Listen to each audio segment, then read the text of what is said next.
শুভেচ্ছা,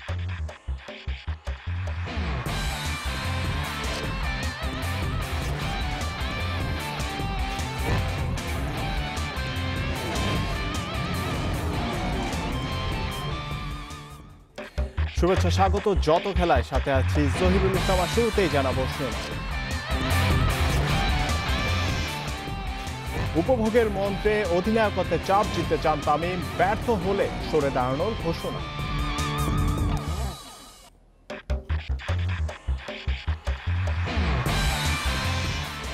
শেষ আটের রিয়াল মাদ্রিদ জুভেন্টাস ম্যাচের সম্ভাবনা, বার্সার দেখা হতে পারে বায়ার্নের সাথে।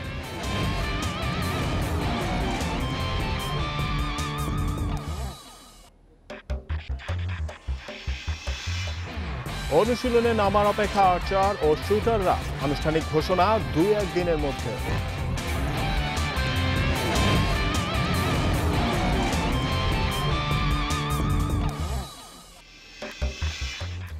রাতে আলাভেসের বিপক্ষে রিয়ালের লড়াই, বার্সার সঙ্গে ব্যবধান বাড়ানোর সহজ সুযোগ।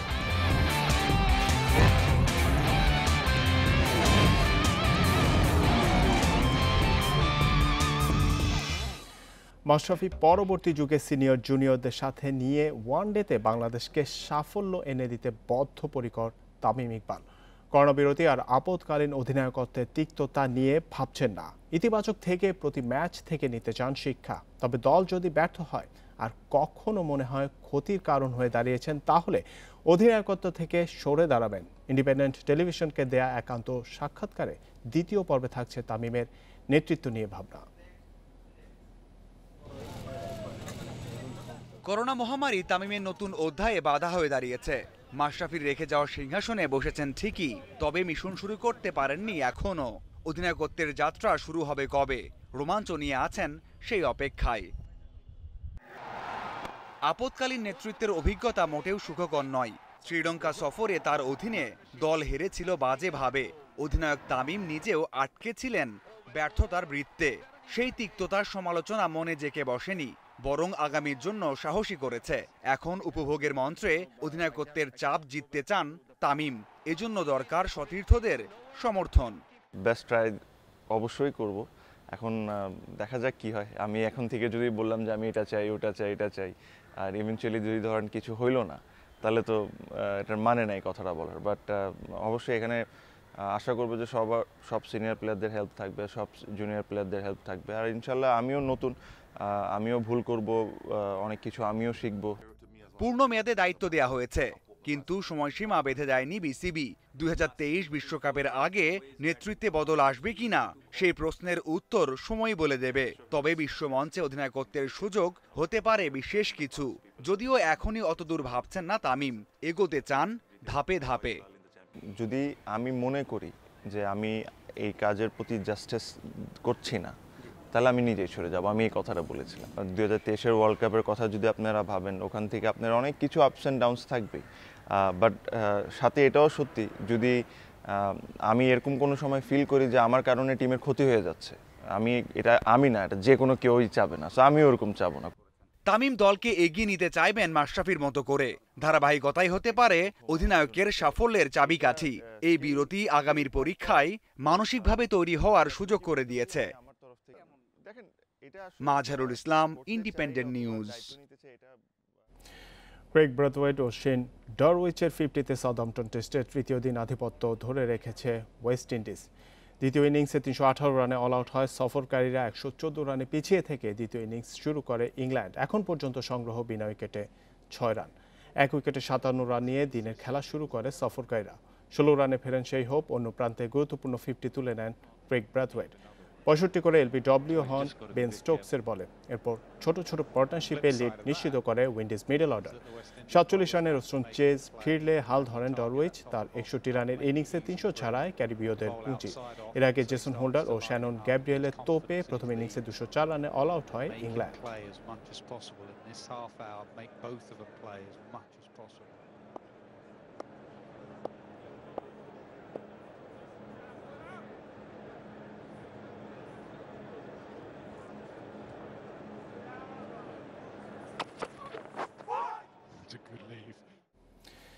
ক্রিকেটের সৌন্দর্যের অন্যতম রূপকার পেসাররা পেসের সুষমা আরও বাড়ে রিভার্স সুইংয়ে।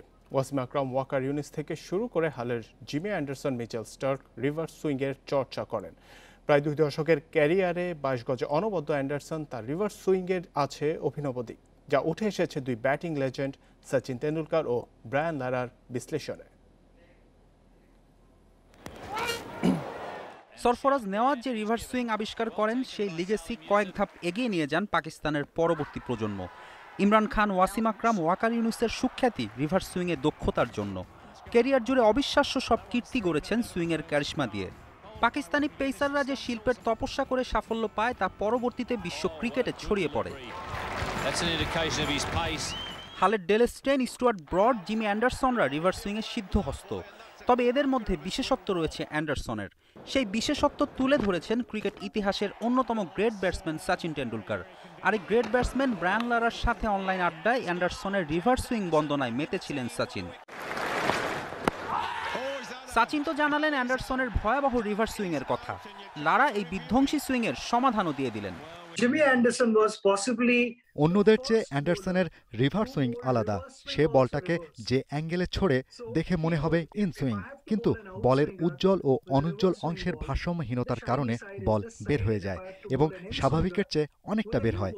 নর্মাল রিভার্স সুইংয়ের সাথে অ্যান্ডারসনের রিভার্সের পার্থক্য হয় বল ছোড়ার কৌশলের কারণে। দেখে বোঝার উপায় নেই, আমার ওকে খেলার অভিজ্ঞতা এমনই। But what I experienced over a period of time, I tended to want to protect my stumps. আমি সব সময় এ ধরনের বলে স্টাম্প বাঁচানোর চেষ্টা করি। কোনো ধরনের ঝুঁকি না, স্ট্রেট ব্যাটে খেলতে হবে। অফ স্ট্যাম্পের বাইরেও খেলার ক্ষেত্রে সতর্ক থাকা দরকার। অ্যান্ডারসনের গতি আগের মতো না থাকলেও তার রিভার্স সুইং এখনো ভয়ঙ্কর। ইংল্যান্ড উইন্ডিজ সিরিজ দিয়ে 117 দিন পর ফিরেছে আন্তর্জাতিক ক্রিকেট।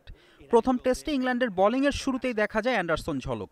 সুইং দিয়ে নাস্তানাবুদ করেছেন উইন্ডিজ ব্যাটসম্যানদের। 37 বছর বয়সেও বোলিংয়ের ধার কমেনি এই পেস সেন্সেশনের। ফেরদৌস ইসলাম, ইন্ডিপেন্ডেন্ট নিউজ। এবার জানাবো ফুটবলের খবর। চ্যাম্পিয়ন্স লিগের শেষ 8-এর ড্র সম্ভাবনা জাগিয়েছে রোমাঞ্চকর কিছু লড়াইয়ের। শেষ 16 পেরোতে পারলে রিয়াল মাদ্রিদের মুখোমুখি হয়ে যাবে রোনালদো জুভেন্টাস। তৃতীয় কোয়ার্টার ফাইনালে বার্সেলোনার সম্ভাব্য প্রতিপক্ষ বায়ার্ন মিউনিখ। হিসেব মিলে গেলে দর্শকেরা হয়তো সেমিতে পাবেন এল ক্লাসিকো উপভোগের সুযোগ।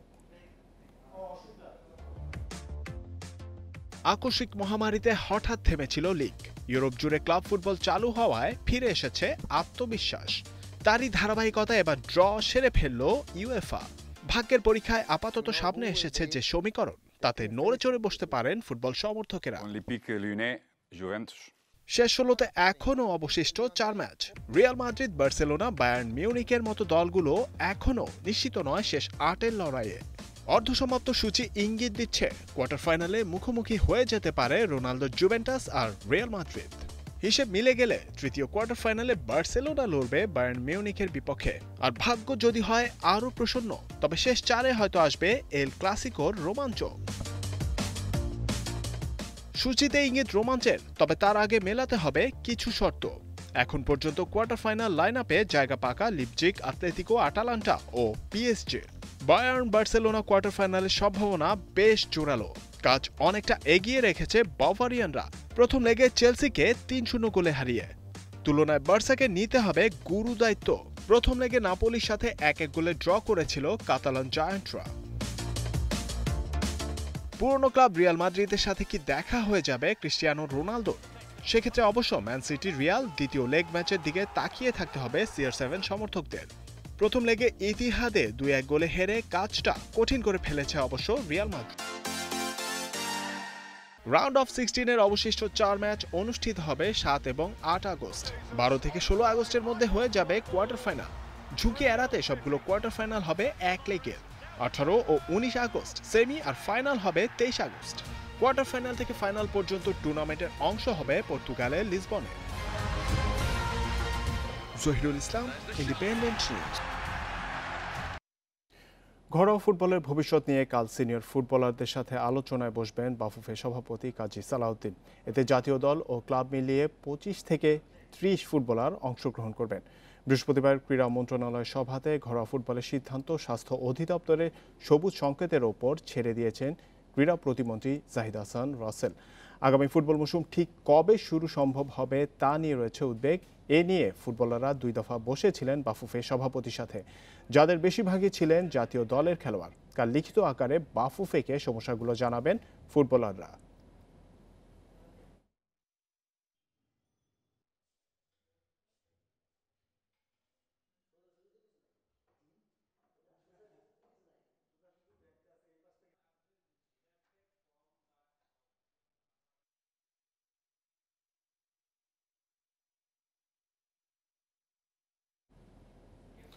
করোনা সংকটের মধ্যেও অনুশীলনে নামার অপেক্ষা আর্চারি ও শুটিং ফেডারেশন। আনুষ্ঠানিক ঘোষণা আসতে পারে 2-1 দিনের মধ্যে। স্বাস্থ্য মন্ত্রণালয়ের সিদ্ধান্তের পরই অলিম্পিক ইভেন্টের প্রশিক্ষণ শুরু করতে চায় যুব ও ক্রীড়া মন্ত্রণালয়। আর্চারি ফেডারেশন ক্যাম্পের জন্য প্রস্তুত থাকলেও কোয়ারেন্টাইন সেন্টার না থাকায় এখনই প্রস্তুতি শুরু করতে পারছে না শুটিং ফেডারেশন। প্রতিনিয়তই বাড়ছে করোনার প্রকোপ। এর মধ্যেও বসে নেই বাংলাদেশ অলিম্পিক অ্যাসোসিয়েশন ও ক্রীড়া মন্ত্রণালয়। টোকিও অলিম্পিককে সামনে রেখে আর্চারি ও শুটিংয়ে অনুশীলনের চিন্তাভাবনা শুরু হয়ে গেছে। অলিম্পিক অ্যাসোসিয়েশন খেলোয়াড়দের প্রস্তুতির বিষয়টিকে সর্বোচ্চ গুরুত্ব দিলেও ক্রীড়া মন্ত্রণালয়ের ভাবনায় স্বাস্থ্য ঝুঁকি। আর্চারি খেলা এবং শুটিং খেলা, এই দুইটি খেলা হচ্ছে আগামী অলিম্পিক গেমসে মানে অংশগ্রহণ করবে। যেহেতু তারা অংশগ্রহণ করবে, এই খেলাগুলো অন্তত কিভাবে প্রশিক্ষণটা শুরু করা যায়, স্বাস্থ্য অধিদপ্তরের সাথে আগামী রবি সোমবারের মধ্যে কথা বলে ওনারা কি মতামত দেয় সে আলোকে আমাদের বক্তব্যগুলো আমরা তুলে ধরব। যেহেতু বডি কন্ট্যাক্ট না, কয়েকজন শুটিংয়ের কয়েকজন আর্চারির, তো সুতরাং তাদেরকে আলাদাভাবে টাইমিং করে ওদের ট্রেনিং করানো সম্ভব, কিংবা তাদেরকে অন্য জায়গায় করানো সম্ভব, বিকেএসপিতে নিয়ে গিয়ে সম্ভব, কিংবা টাইমিং যদি চেঞ্জ করে দিয়ে যাচ্ছে 3 জন আর্চার সকালবেলা ট্রেনিং করলো 2 জন, এটা সম্ভব। শুধু বিওএ কিংবা মন্ত্রণালয়ের একক সিদ্ধান্তে নয়, সিদ্ধান্ত নিতে হবে ফেডারেশনকেও। করোনা ঝুঁকির মধ্যে খেলোয়াড়দের পর্যাপ্ত সুরক্ষা দিতে পারবে তো? যত তাড়াতাড়ি সম্ভব আমাদের খেলাধুলা আমরা মাঠে গড়াবার জন্য, এখন ভার্চুয়াল চলছে, কোচ আমাদের আছে, সবই আমাদের ফ্যাসিলিটিস আছে, আমরা সক্ষম, আমরা স্বাস্থ্যবিধি মেনে আমাদের প্রশিক্ষণ কার্যক্রম চালু করার জন্য আমরা সক্ষমতা ইতিমধ্যে আমরা অর্জন করেছি এবং সব কিছু আমরা জোগাড় যন্ত্র করে রেখেছি। এখন অনুমতিটা পেলে আমরা শুরু করে দেবো। শুটিং ফেডারেশনে বললাম এয়ারফোর্সটা নিয়েছে অ্যাজ এ কোয়ারেন্টাইন সেন্টার হিসাবে। তো এই কোয়ারেন্টাইন সেন্টারটা খালি হলেই আমরা ঢুকতে পারবো, কারণ কোয়ারেন্টাইন সেন্টারটা খালি হওয়ার পরে আবার ডিসইনফেকশন করতে হবে প্রত্যেকটা রুমস, প্রত্যেকটা জায়গায় করে তারপর আমরা ঢুকে যাব। কিন্তু আমাদের সব অবকাঠামো সব কিছু সুন্দর মতো আছে। অলিম্পিকে আর্চারি ও শুটিং সরাসরি জায়গা পেলেও ওয়াইল্ড কার্ডে আসতে পারে কয়েকটি ইভেন্টের নাম। Kamrul Hasnat, independent news, Dhaka. লা লিগার রাতে আলাভেসের চ্যালেঞ্জ নেবে table topper Real Madrid. Match শুরু রাত 2টায়। ঘরের মাঠে আত্মবিশ্বাসী রিয়াল মাদ্রিদ। জয়ের ধারায় থাকা জিদানের দল বার্সেলোনা থেকে 1 পয়েন্ট এগিয়ে। খেলেছেও বার্সার চেয়ে 1 ম্যাচ কম। মেসিদের বাকি আর মাত্র 3 ম্যাচ। কাতালানদের জন্য কঠিন রিয়ালকে টপকে শিরোপা জেতা। রিয়াল পথ না হারালে মেসিদের শিরোপা জয়ের সম্ভাবনা নেই। দুর্বল আলাভেস শেষ 5 ম্যাচে হেরেছে, আছে রেলিগেশন শঙ্কায়। আলাভেসের বিপক্ষে তাই নির্ভর রিয়াল। করোনা টেস্টের ফলের উপর নির্ভর করছে এই ম্যাচে ভিনিসিয়াস জুনিয়রের খেলা।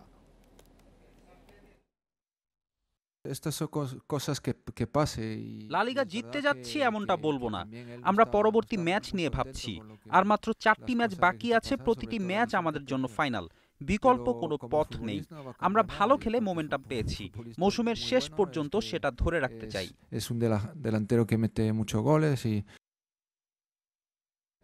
এবার টেনিস। ইউএস ওপেন শুরুর নতুন সূচি 31 আগস্ট। নিউ ইয়র্কের বর্তমান অবস্থা দিচ্ছে না কোনো আশার খবর। তাতে খেলা নিয়ে অনিশ্চিত টেনিস তারকারা নোভাক জকোভিচ, রাফায়েল নাদাল কিংবা সিমোনা হালেপ। সবার কাছেই চিন্তার বিষয় স্বাস্থ্য ঝুঁকি। তাই রং হারানোর শঙ্কায় ফ্ল্যাশিং মিডো।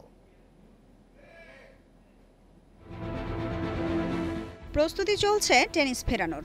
নতুন সূচি তৈরি হয়েছে, সাথে আছে নানা নিয়ম কানুন। সামনের মাসে শুরু হওয়ার কথা ইউএস ওপেন, কিন্তু নিউ ইয়র্কের বর্তমান পরিস্থিতি হতাশ করছে। এমন অবস্থায় ইউএস ওপেন শুরু নিয়ে স্বাস্থ্য ঝুঁকির কথা ভাবাচ্ছে সবাইকে। কর্তৃপক্ষ রাজি থাকলেও শুরু থেকেই দোটানায় শীর্ষ খেলোয়াড়রা। সবার প্রথম জকোভিচ জানিয়েছিলেন তার অনিশ্চয়তার কথা। এত নিয়মকানুন মেনে আগস্টে ইউএস ওপেন খেলতে রাজি নন তিনি। অনিশ্চয়তার তালিকায় আছে রাফায়েল নাদালের নামও। ইঙ্গিত দিয়েছেন এবছর ইউএস ওপেনের জন্য লড়বেন না এই তারকা। তবে সেপ্টেম্বরে মাদ্রিদ ওপেন খেলবেন তিনি, যেটি শুরু হবে ইউএস ওপেন ফাইনালের পরদিন। করোনার জন্য প্রথমবারের মতো বাতিল হয়েছে উইম্বলডন। খেলা ছেড়ে বাসায় বসে থাকাটা কষ্টকর, তবে তারপরও ঝুঁকি নিয়ে ইউএস ওপেন খেলতে চান না উইম্বলডন চ্যাম্পিয়ন সিমোনা হালেপ। চূড়ান্ত সিদ্ধান্ত নেননি, এখনও নজর রাখছেন পরিস্থিতির ওপর। ট্রাম্প সরকার চাইছেন যত দ্রুত সম্ভব আমেরিকায় খেলা ফেরানো হোক, তবে শীর্ষ তারকারা কতটুকু তাতে রাজি হন সেটি এখন দেখার বিষয়। Farzana Yasmin, independent news. এই ছিল যত খেলার আজকের আয়োজনে। ইন্ডিপেন্ডেন্ট টেলিভিশনের সব খবর আরও বিস্তারিত জানতে চোখ রাখুন ইউটিউব, ফেসবুক, টুইটারে। আমন্ত্রণ পরের আয়োজনে।